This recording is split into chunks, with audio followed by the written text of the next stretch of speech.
should never operate in a vacuum. There's all kinds of different ways to gather the information, and the entire value, the reason people work with a human advisor is very much that sense of connection and presence and being with somebody. So I would definitely, always just caveat that Nomi is never a replacement. It's designed to be an accelerator. I can't wait to introduce you to Knowing Me, Knowing You, the Know Me podcast where the future of financial advice starts with discovery. We're bringing you candid conversations with top industry leaders, innovators, and behavioral finance experts, exploring how wealth managers can deepen client relationships, personalize advice at scale, and drive real business growth. Because clients don't just want financial plans, they want to feel understood. They want to be known. Stay tuned, subscribe, and get ready to transform the way you connect with clients. Know Me, transforming discovery into growth.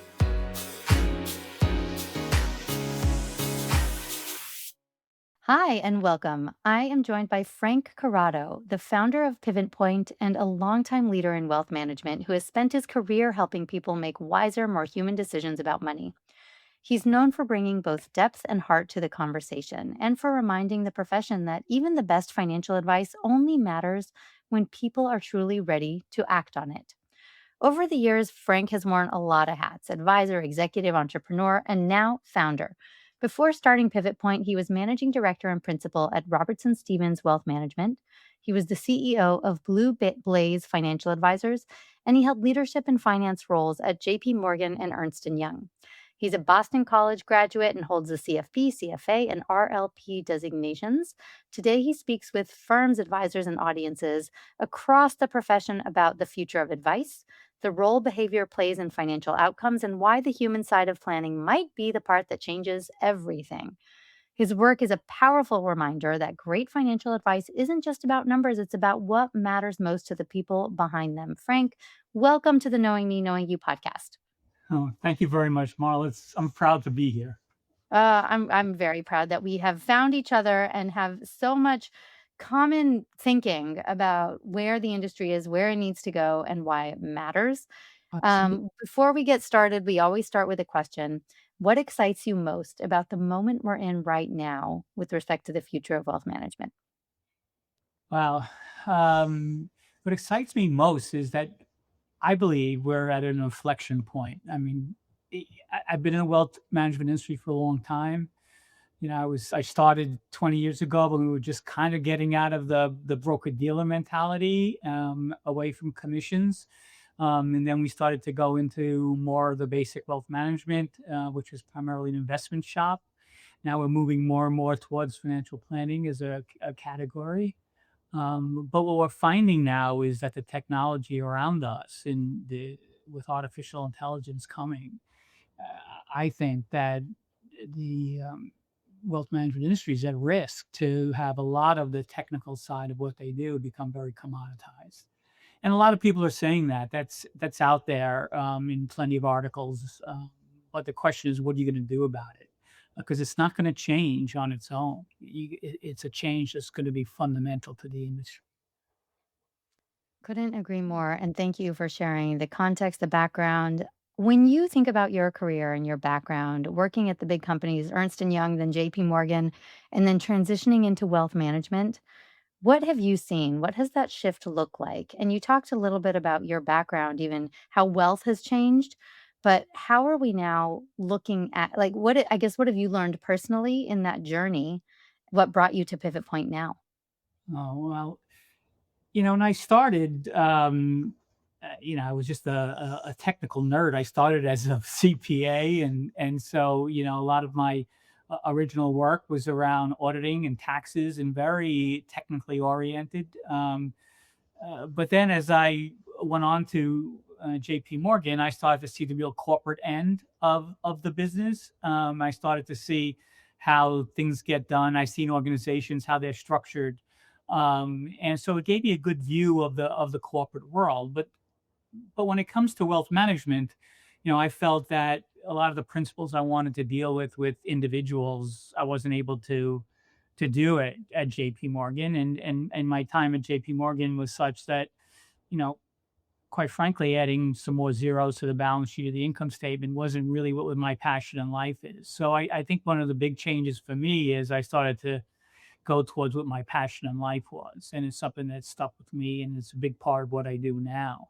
And then while I'm in wealth management, I would say the first 10 years, the most important pivot that I saw was that, as you said in your intro, that we did a great job with the technical side of money. I mean, when it comes to investment portfolios and taxes and insurance, and we did a lot of good things. But I never felt that the outcomes that clients were getting, or decisions they made, they really had an easy way to make them. As an advisor, I never was sensitive to those types of traits that clients had. And as many advisors do today, if client doesn't follow advice, it's like, well, I gave it to them, they're just not following it, or something's wrong with the client because this is great advice. Well, it's not.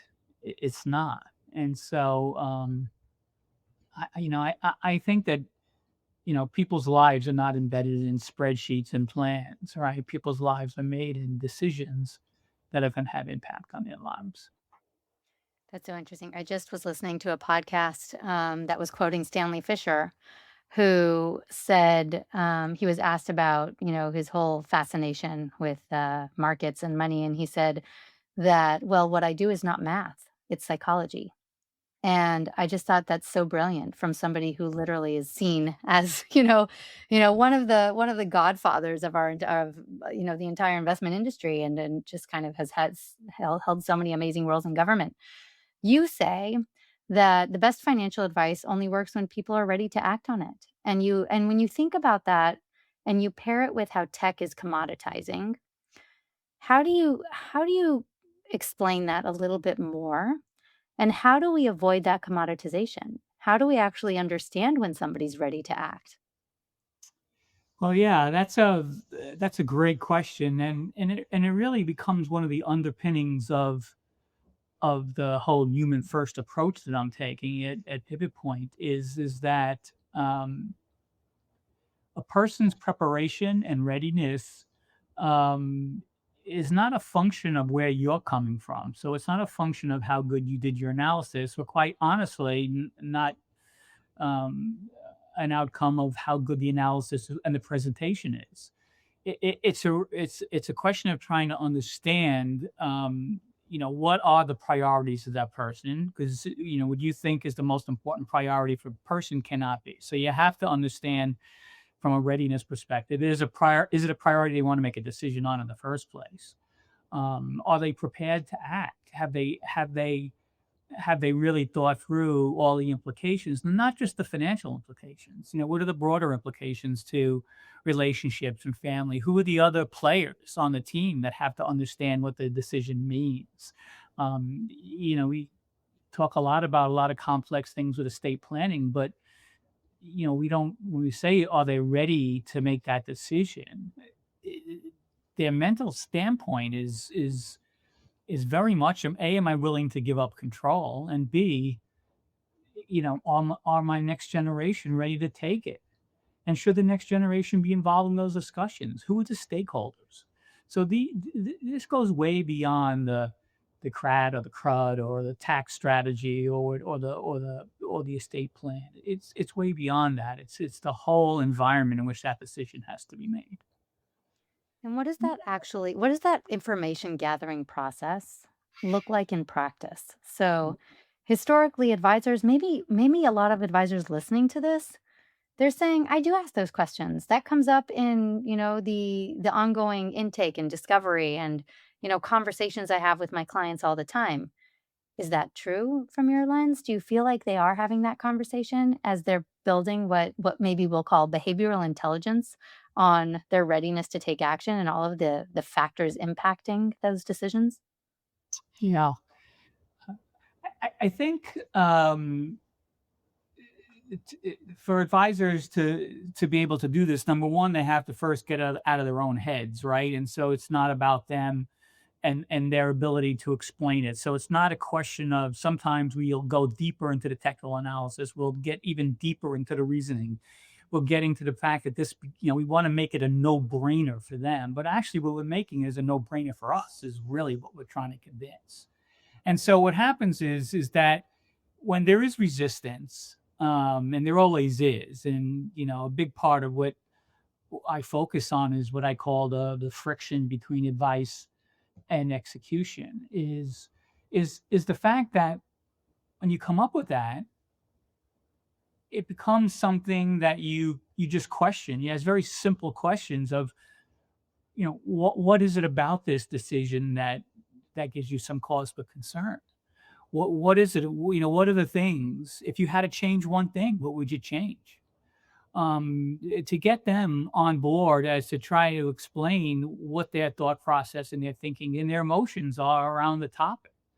So it's not, do you understand it? It's not, do you understand how important this is to your plan? The question is what's making you be resistant? What's the obstacle? And when you have that kind of discussion with a client, you you're starting to understand what is making them not feel comfortable.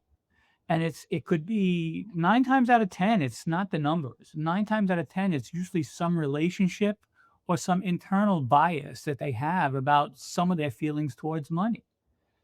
The classic ones is, they've, especially people who have gotten their net worth, not necessarily through inheritance or through second or third generation, but first generation money people, always grew up with a whole sense of the human side of money, what money means to them. And for people like that to give up control is huge.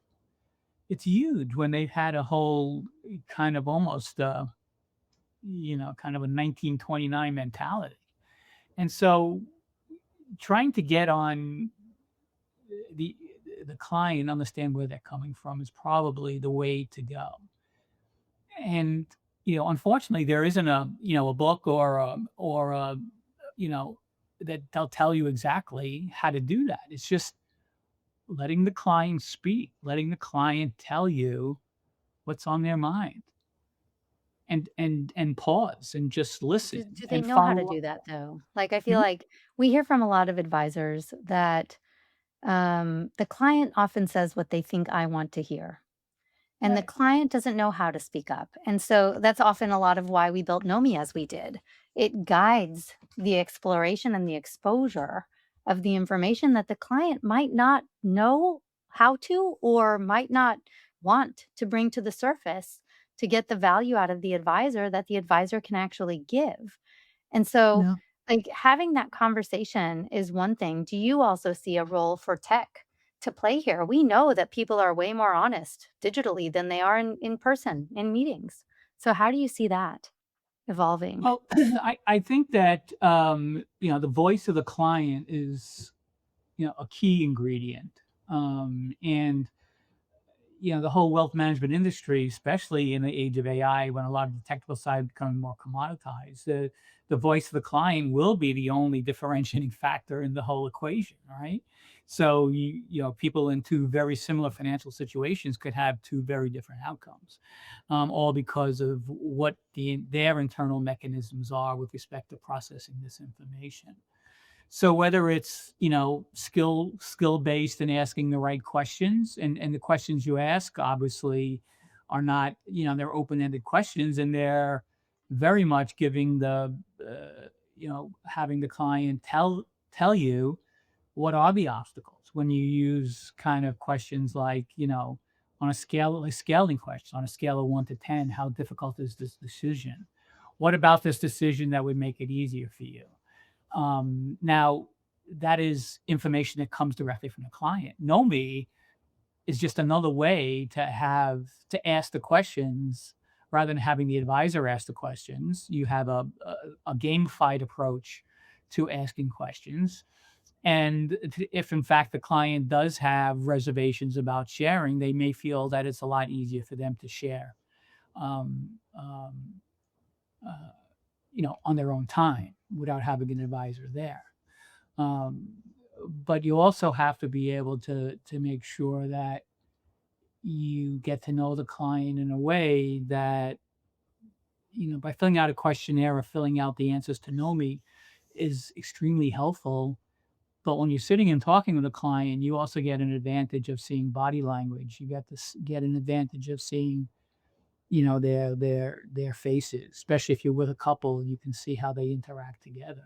So I think all of these things of getting to know a client, whether it's through a know me, which I think is great, way to have people on their own pace say what's on their mind, or having an advisor feel comfortable with, having questions with a client to try and get to the root cause of what the obstacles are. Yeah, I would just add, it should be and. They're certainly not mutually exclusive. They would should never operate in a vacuum. There's all kinds of different ways to gather the information, and the entire value, the reason people work with a human advisor is very much that sense of connection and presence and being with somebody. So I would definitely, always just caveat that Nomi should is never a replacement. It's designed to be, an accelerator, a supplement, Exactly. something to make that Exactly. conversation better, deeper, faster. Right. In fact, Yeah. what I'm doing at Pivot Point is the same. It is an accelerator too, because what we're doing on the human first approach will never replace the technical side of what we do, because the roots of the numbers and in money are the numbers, and it is the plans, it is the technical side. Those are the tools that make all the goals and visions and the adventures that they do in Nomi come to pass, Mhm. and accelerate. But as you could suspect, that the best analysis without an outcome or without a decision is just on the shelf. So, the concept of the behavioral side and the technical side are not in competition. In fact, they are symbiotic. Without one, you can't have the other. And without with them together is definitely a 1 plus 1 equals 3. So it's something that I think advisors will understand, that, the future of wealth management has to take in the concept of really knowing their client. What if financial planning wasn't just about numbers, but about you, your values, your goals, your vision for the future? Nomi is transforming client discovery for wealth managers, going beyond assets and risk scores to uncover what truly matters. With behavioral insights and real-time data, Nomi helps advisors personalize advice, build deeper connections, and grow their businesses. Because the best financial decisions start with knowing you. Discover the future of client engagement at nomi.com.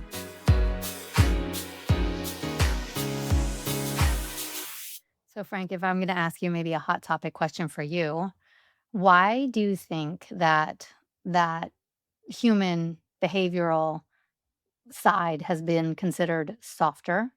And where are you seeing leaders in wealth management industry today, PE firms, the companies that are selling, buying, growing, where do you think their minds are today as it relates to this part of the business, this kind of second complementary half of the business?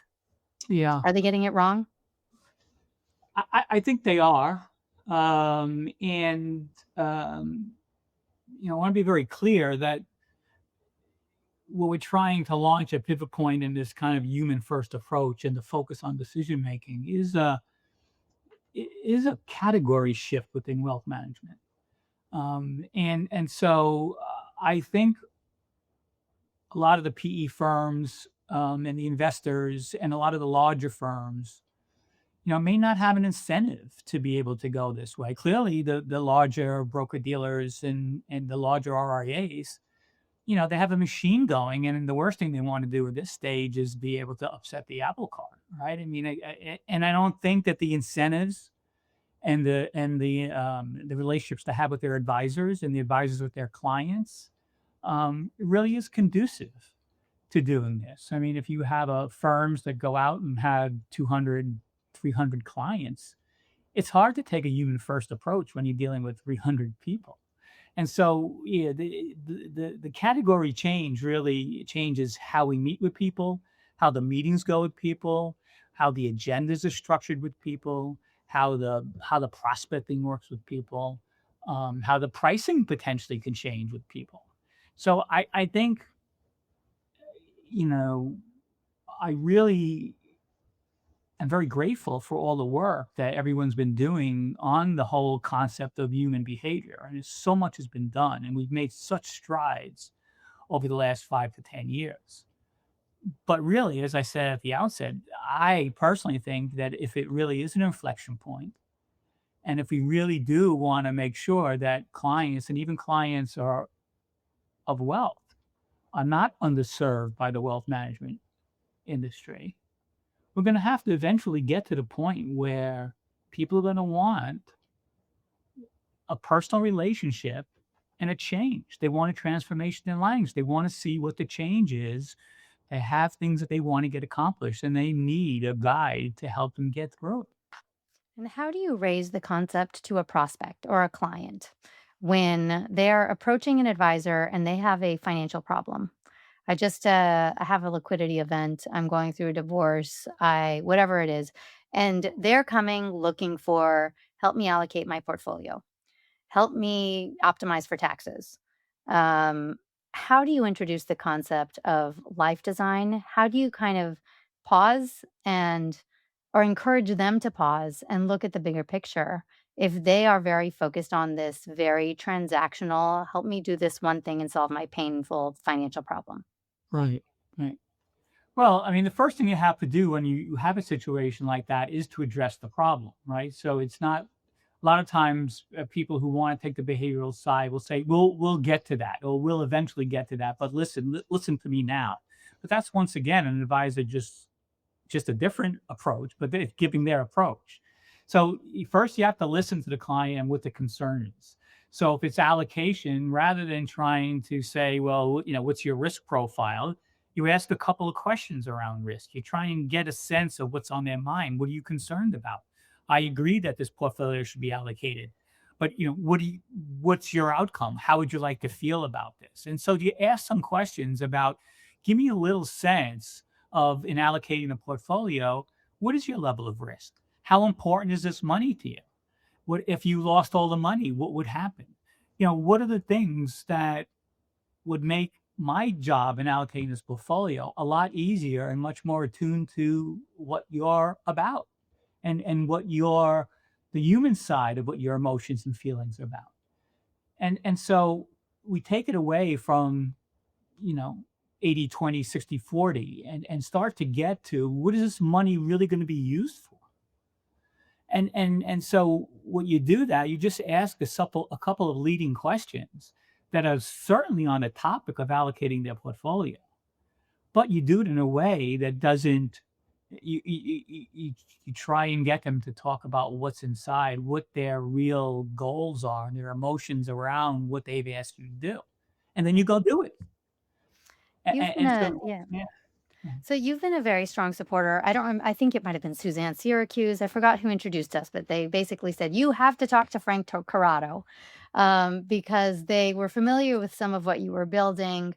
I think it was Marie Swift, actually, Yeah. and was very excited about what you're doing. And we met, and I think you immediately understood kind of where we're going with Nomi, what we're building, why we're building, the impact of what we're potentially building. And I'm curious if you could share why. What aligned with your worldview, your vision of the industry, and what did you see in kind of the ethos of the technology that we're creating to help advisors get to that level of depth and conversation? Well, there's two important aspects of that. The first one, most importantly, is the voice of the client.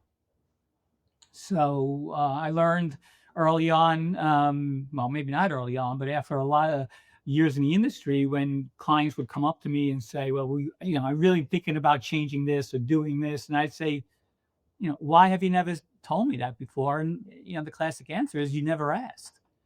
Oh, what do you mean? I have a goal setting process. I gave you the sheet of paper. I gave you the values cards. We turned them over. We went through that. I gave you the goal sheet. You checked the boxes.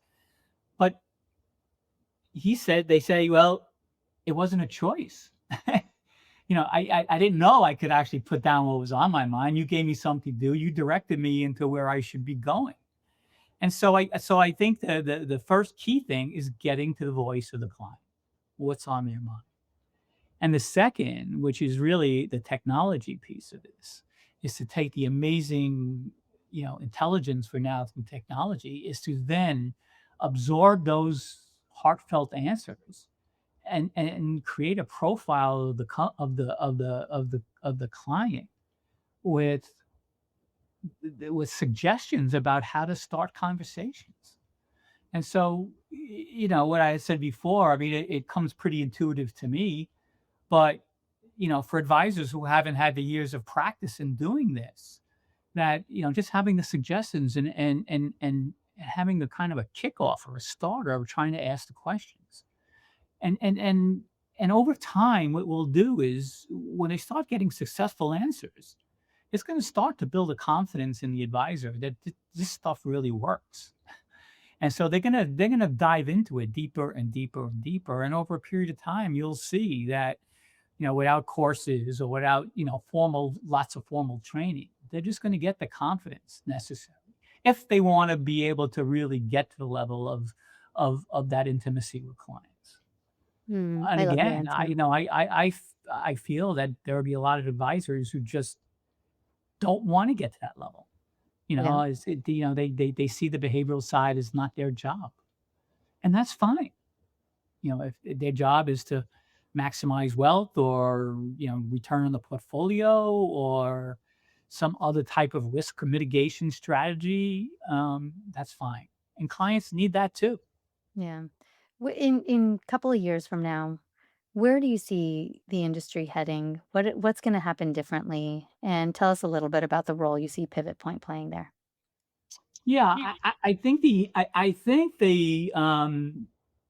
we've been talking about commoditization and fee compression for a long time. I think this is the real deal with AI. I think that what you'll see is the technical side of the business being a lot easier and simplified for advisors. As it is now, the firm I was with, we had AI for estate planning, for taxes, for investments. And basically, what's going to happen is the capacity it creates in an advisor's day, if it's shifted towards the human side and understanding and learning their clients better, then what they're going to find is they're going to get deeper relationships with clients. They're going to get economically, they're going to get much more wallet share. You'll have a trust that's going to be able to make that relationship durable. It's going to make the retention so much higher.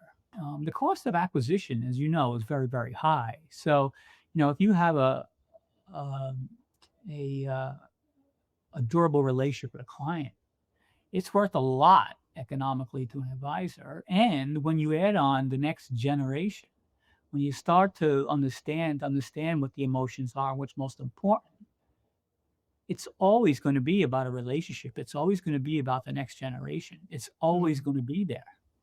If And so what yeah. happens is, it's either one of two things. It's either or both. It could be the next generation in the relationships, or people who really want to find purpose or really use their human capital in something that's really a kind of a legacy concept for themselves. So I mean, you know, that's going to be the way it's going to work. As you look at your own life, Frank, and you kind of consider your own journey and going from the big, kind of consulting shop to JP Morgan and then spending the last couple of decades in wealth, what in your entire scope of your life have you come across that changed your personal relationship with money? Well, I think it really changed a lot when I focused on the concept of self awareness, when I started to really understand who I was myself, and how you react in certain situations. So this concept of Was there a self-awareness. trigger? Was there a trigger moment for you that kind of helped you recognize the importance of that self-awareness?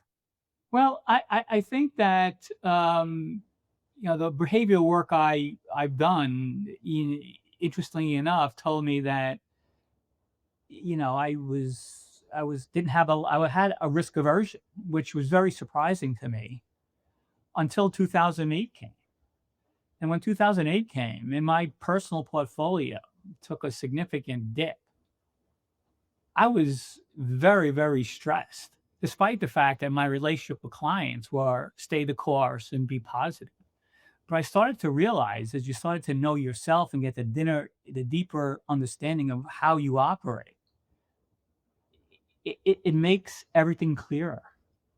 The behavioral work that I do, when I have discussions, even with my own wife about these after relationships for many, many years, once you start to become aware of each person's traits, it changes everything with respect to the relationship. And money is just, again, a piece of that relationship. Money will always be there. So you tend to appreciate the relationships. You tend to appreciate the behavioral side of someone else. You understand that change. You're very well accommodated with change. I think that's probably the biggest part of my trip was to be in self-awareness, is to be able to accept change, and that change is really an opportunity, and to be okay with it. And all the cliches that the more change you accept, even if you do make a mistake, they're learning experiences. So I think the biggest focus has been money as a tool to a life, not money in and of itself. I love that, and very aligned with a lot of the latest thinking coming out of behavioral science academia.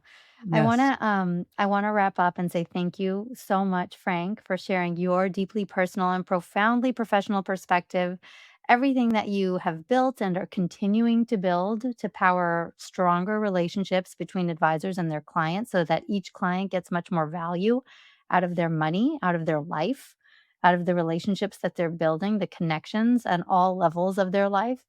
Your work reminds us that when you connect money and meaning, you don't only serve your clients better, you're building more human businesses. Where can our listeners learn more about you and Pivot Point? Well, you can. I'm always hanging out on LinkedIn. That's a great place to start. Primarily with advisors. We have a website, gopivotpoint.com. So you can see that blossoming with the new company. And I'm also going to start to dabble in social media more for the consumer side. So now that I'm no longer regulated and have compliance, I could actually get on social media, and it's going to be really a lot of fun. Thinking of doing some more videos and podcasts. So yeah, you'll be hearing a lot about me out there. That's so exciting. The world has opened up. For our Yeah. listeners, what is a way that you have reflected on yourself in order to be better for your client? How are you talking to them about their lives in order to enable and distribute more human advice? And recognizing that the financial component is becoming fast commoditized. There's information abundance out there. The differentiation is very much still in being trusted, understanding that client best. If you like this podcast, please share it with a friend, rate it, drop us a comment, a message. We always appreciate your feedback. We read every word, and I'm grateful for you being with us here today, Frank. Hey, it was a pleasure being with you, Marla. Thank you for joining us on the Knowing Me, Knowing You podcast. If you enjoyed this episode, share it with someone who needs to hear it. And don't forget to subscribe, rate, and review. Your support helps us bring more transformative conversations to you. Until next time, keep discovering, keep growing, and remember, you're in control of your own financial story. Follow us for more conversations on financial confidence, self-discovery, and the future of money.